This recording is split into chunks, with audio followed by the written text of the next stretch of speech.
हा व्हिडिओ बघणाऱ्या त्या धर्माच्या ठेकेदारांना मला प्रश्न विचारायचा आहे की आता कुठे गेले ते धर्माचे ठेकेदार, जे धर्माचे ठेकेदार म्हणतात दुसरा धर्म म्हणजे अधर्म आहे। आपल्या हिंदू धर्मामध्ये महिलांचं संरक्षण करणे, महिलांचं रक्षण करणे, महिलांना इज्जत देणे याला धर्म म्हणतात, नाही की आपल्याच सणावाराला त्यांची अब्रू चव्हाट्यावरती मांडणे याला धर्म म्हणत।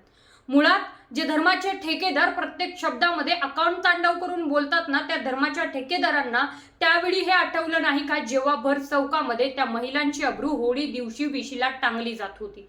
होळी हा पावित्र्याचा सण आहे, ज्या सणामध्ये इथले प्राणी, पशु आणि पक्षी तितकंच नाही आपल्या माणसांना सुद्धा फार मोलाची आणि महत्त्वाच्या किमती आपल्या हिंदू धर्माने दिलेल्या आहेत।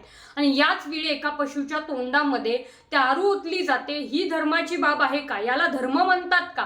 पंजाबमधील ही घटना आहे, एका म्हशीच्या तोंडामध्ये किंवा तो रेडा आहे त्याच्या तोंडामध्ये बियर ओतली जाते। हा आपला हिंदू धर्म आहे आणि हे आपल्या हिंदू धर्मामध्ये आपल्याला शिकवलं जातं। आणि याच्यावरती जर एखादा माणूस बोलला तर मग हे अंधभक्त उठून उभा राहतात आणि मग त्या बोलणाऱ्याला ट्रोल करतात। बहुतेक हा काँग्रेसवादी दिसतोय। तुम्ही धर्म सुद्धा पक्षामध्ये वाटलेला आहे हे आम्हाला माहिती आहे, पण धर्म वाटताना एक लक्षात ठेवा की आपल्याच धर्मामध्ये आपल्याच सणावारांची इज्जत असं भर चौकामध्ये आपण काढत असू तर आपण कुठल्या धर्मामध्ये जगण्याच्या लायकी